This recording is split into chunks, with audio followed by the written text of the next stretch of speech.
ओम देवी प्रपन्नाति हरे प्रसीद प्रसीद मातर जगतोऽखिलस्य प्रसीद विश्वेश्वरि पाहि विश्वं त्वमेश्वरी देवी चराचरस्य शरणागत दीनार्थ परित्राण परायणे सर्वस्यार्ति हरे देवी नारायणी नमोस्तुते। नमस्कार, स्वागत है आपका आचार्यवाणी में। मैं आचार्य विक्रमादित्य आपके साथ हूँ। आज का विषय हमारा है कि नवंबर के पहले भाग में कैसा ग्रहों का योगायोग बन रहा है, मेष राशि वालों के लिए क्या कुछ होने के योग है। देखिए मेष राशि वालों, जो कार्तिक का महीना आरंभ हुआ है अभी कुछ दिन पहले से, और साथ साथ नवंबर का पहला भाग जो विशेष तौर पर कई ग्रहों के परिवर्तन की सूचना लेके आ रहा है।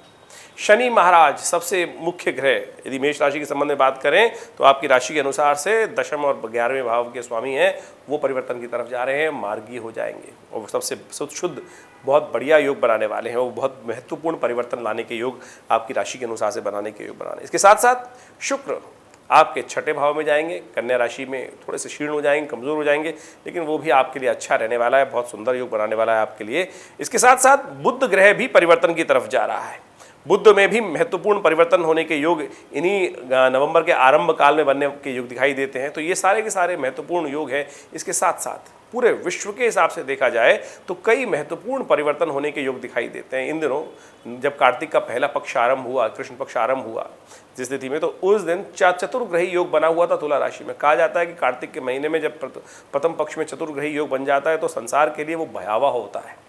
विस्फोटक स्थिति बन जाती है, युद्ध की स्थिति बन जाती है, झंझावात की स्थिति बन जाती है, तूफानों की स्थिति बन जाती है।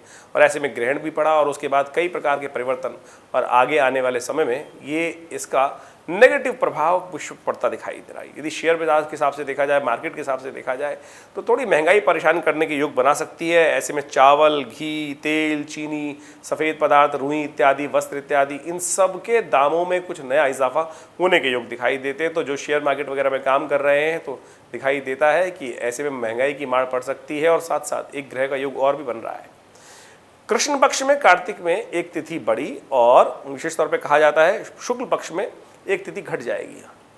यदि कहा जाता है कि कार्तिक की कृष्ण पक्ष में तिथि बढ़े और कृष्ण शुक्ल पक्ष में विशेष तौर पे घटे तो बहुत कुछ उठापटक होने के योग बन जाते हैं। महंगाई में बहुत ज़्यादा, यानी रेट बढ़ने और घटने के बहुत ज़्यादा, शेयर बाजार में इत्यादि जो काम कर रहे हैं उनको ऐसे में सावधानी के साथ काम करने की ज़रूरत दिखाई देती है। विशेष तौर पे कहीं ना कहीं ग्रहों की स्थिति बड़ी विचित्र है और भाव घटने के योग भी दिखाई देते हैं।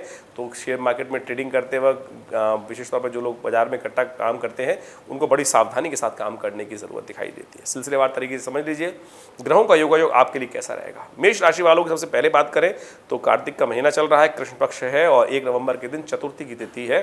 ये चतुर्थी बेहद खास है। इस दिन जो करवा चौथ का शुभ व्रत पड़ रहा है और चांद को देखकर विशेष तौर पर कहा जाता है कि व्रत खोलना चाहिए। अपने जीवन साथी की दीर्घायु के लिए स्त्रियां इस दिन विशेष तौर पर जो व्रत रखती हैं, चंद्र उदय का समय दिल्ली के हिसाब से यदि बात की जाए तो वो रहेगा करीब करीब 8:17 के आसपास। तो पूरा बहुत ज़्यादा चंद्र का इंतजार करने की ज़रूरत नहीं पड़ेगी।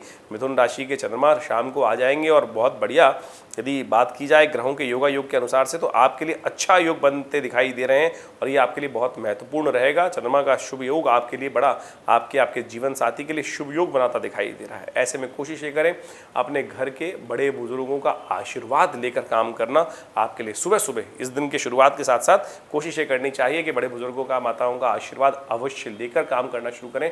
इस दिन माता का आशीर्वाद, वैसे तो हर दिन माता के आशीर्वाद से शुरू होना चाहिए, लेकिन इस दिन खास तौर पर ग्रह योग बन रहा है कि जो आपके लिए बड़ा महत्वपूर्ण रहेगा। यदि माता जी का आशीर्वाद लेकर समस्त प्रकार के लोग कार्य करने का प्रयास करें मेष राशि वाले तो बहुत सुंदर आपके लिए योग बनेगा और चावल का दान करना आपके लिए बहुत सुंदर रहेगा। 2 नवंबर की यदि हम बात करें तो ग्रह योग आपके लिए दिखा रहे हैं परिवर्तन का योग, और जो परिवर्तन का योग है वो विशेष तौर पर चंद्रमा परिवर्तित होकर तृतीय भाव में चला गया और ये परिवर्तन का योग अच्छा है। पुरुषार्थ में वृद्धि करने के योग देगा, हिम्मत जगाने के योग देगा। मंगल शीर्ण चल रहे हैं आपकी राशि के स्वामी, वो आपको अकेला कर सकते हैं, लेकिन झगड़ों से बचते हुए काम करना आपको बहुत ज़रूरी है। दूसरों के मामलों में टांग ना अड़ाएं, इस बात का ध्यान रखना आपको बहुत ज़रूरी है। हनुमान चालीसा का पाठ करना आपके लिए बड़ा अच्छा रहेगा। एक काम और करें, फालतू के कामों में, दूसरों के, जैसा हमने कहा ना कि दूसरे कामों में ज़्यादा ना पड़े, अपने काम से काम रखने का प्रयास करें। किसी और का झगड़े हो तो वहाँ जाने से बचने का आपको प्रयास करना चाहिए, ये आपके लिए सबसे श्रेष्ठ उपाय है। 3 नवंबर की ग्रह गणना भी समझ लीजिए। 3 नवंबर में कार्तिक मास के कृष्ण पक्ष की षष्ठी तिथि है, शुक्रवार का अवसर है और इस दिन ग्रहों का परिवर्तन बहुत विशेष है। चंद्रमा के साथ साथ ग्रहों का परिवर्तन जो हो रहा है, कन्या राशि में शुक्र जा रहे हैं। शुक्र वहाँ जाके क्षीण हो जाएंगे। मन में थोड़ी सी विशेष तौर पे ध्यान रखने की ज़रूरत है, मन भटक सकता है, अपने मन को संभाल के रखने की ज़रूरत है। सुबह 5:14 पर शुक्र का ये परिवर्तन हो रहा है और करीब करीब आगे आने वाले समय में कुछ दिनों में 15-20 दिनों के लिए ये विशेष तौर पे मन को साधने की ज़रूरत है। मन थोड़ा सा चंचल रहता दिखाई दे रहा है और घर में मन कम, बाहर ज़्यादा लगता दिखाई दे रहा है। कोशिश ये करें गौ सेवा का काम करने का प्रयास करें। सर्वार्थ सिद्धि योग इस दिन विद्यमान है, ये बहुत सुंदर रहेगा आपके लिए। सब जो नया काम शुरुआत करना चाहते हैं उसका शुभ लाभ आपको मिल सकता है। यदि ग्रह गणनाओं की बात करें आगे 4 नवंबर की, तो 4 नवंबर को सप्तमी तिथि है, शनिवार का अवसर है और सुबह सुबह चंद्रमा यानी रात को 1:26 में परिवर्तन का योग बना रहे हैं और इस दिन शनि भी मार्गी हो रहे हैं।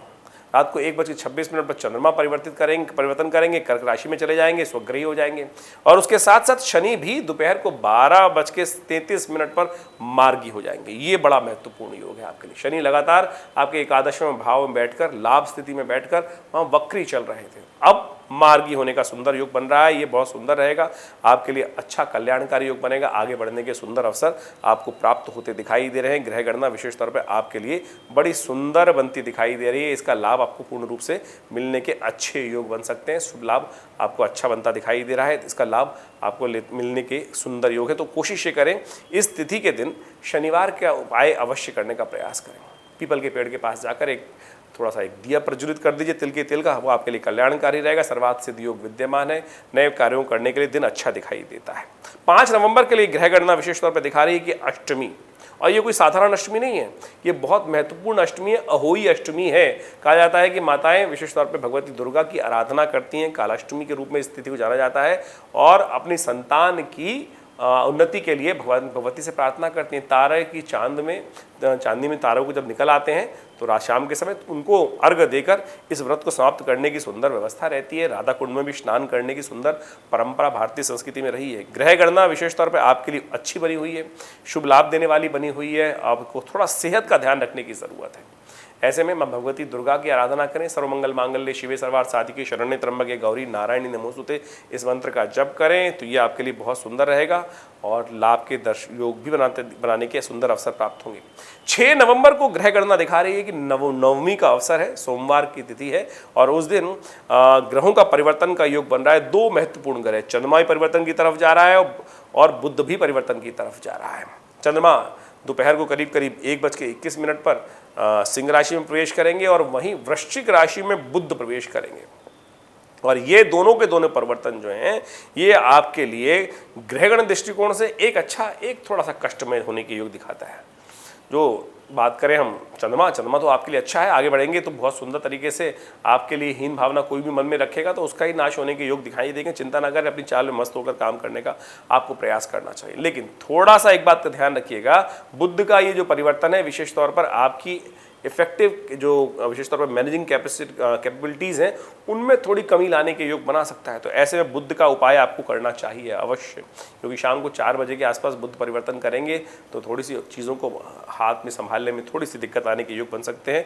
ऐसे में आपके लिए अच्छा ये उपाय है कि साबुत मूंग जो होती है उसको लेकर भिगोकर थोड़ी गौशाला इत्यादि में गाय को दिलवा दीजिए। वो धीरे धीरे लगातार इस करीब 20-25 दिन इस उपाय को करेंगे तो बुध का थोड़ा उपाय होता रहेगा, क्योंकि बुध जो आपकी राशि के स्वामी कई तरह से तृतीय भाव के और छठे भाव के स्वामी हैं और छठे भाव में शुक्र चले गए हैं, तो इसके कारण से थोड़ा सा बुध का प्रभाव कम होता दिखाई दे रहा है। तो उसको ठीक करने के लिए, और बुध इन दिनों अस्त भी चल रहे थे, तो विशेष तौर पर इसका उपाय आपको अवश्य करते रहना चाहिए। जो हमने बताया, हरी चीज़ों का दान, गौशाला में पालक इत्यादि का और साथ साथ साबुत मूंग का भिगो के गाय को खिलाना, ये सारे उपाय बड़ा कल्याणकारी योग बनाएंगे। वहीं 7 नवंबर की यदि हम बात करें तो उस दिन दशमी तिथि है, मंगलवार का अवसर है और ग्रहों का योगायोग आपके लिए अच्छा बना हुआ है। आपको अपने कार्यों में अच्छी प्रगति मिलने के योग दिखाई देते हैं, लेकिन इस बात का फिर भी ध्यान रखेंगे कि बेकार के लोगों के साथ झगड़े में ना फंसें।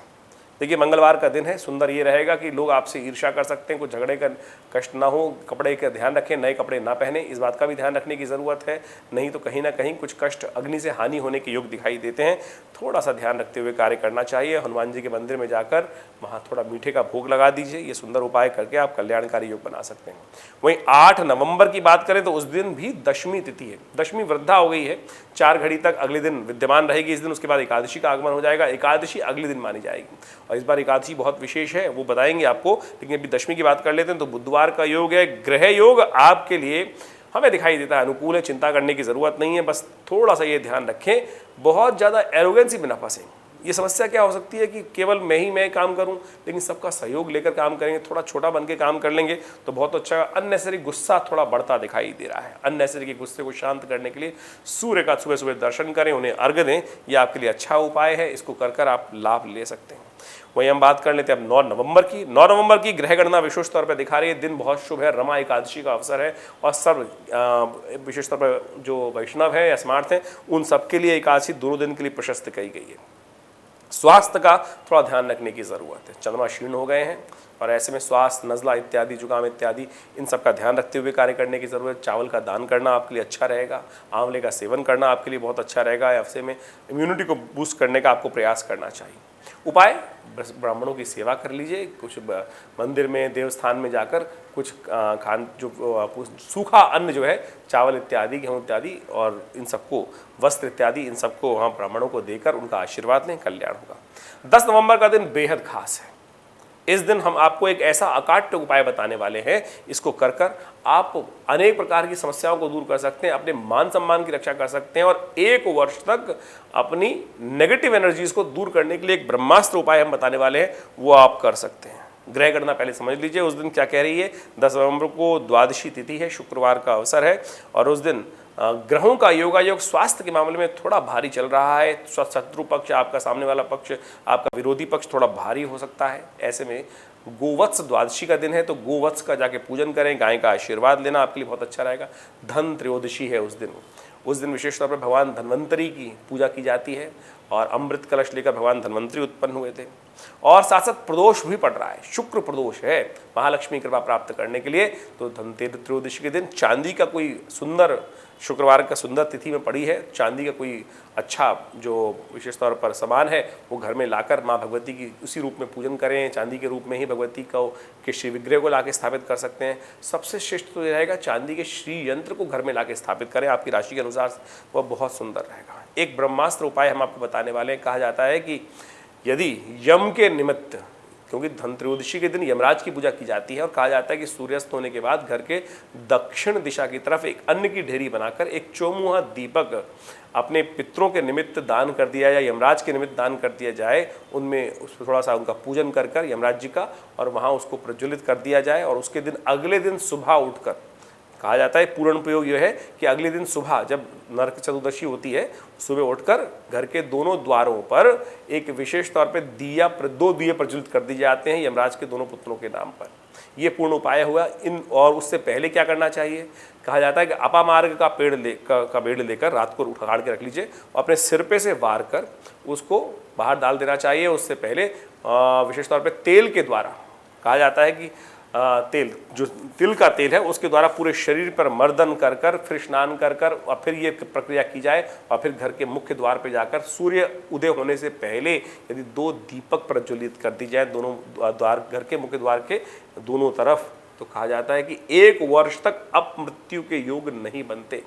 तो आप सुंदर तरीके से इस उपाय को करने का प्रयास करें। दिवाली आने वाली है और उसके बारे में पूर्ण विधि के अनुसार से हम आपको बताएंगे कैसा रहेगा ग्रहों का योग। तो अभी इन उपायों को करें। इसके अलावा कोई भी प्रश्न मन में चल रहा हो तो चिंता ना करें, आप हमसे उसका निवारण पूछ सकते हैं और कष्टों दूर करने का सुंदर योग बना सकते हैं।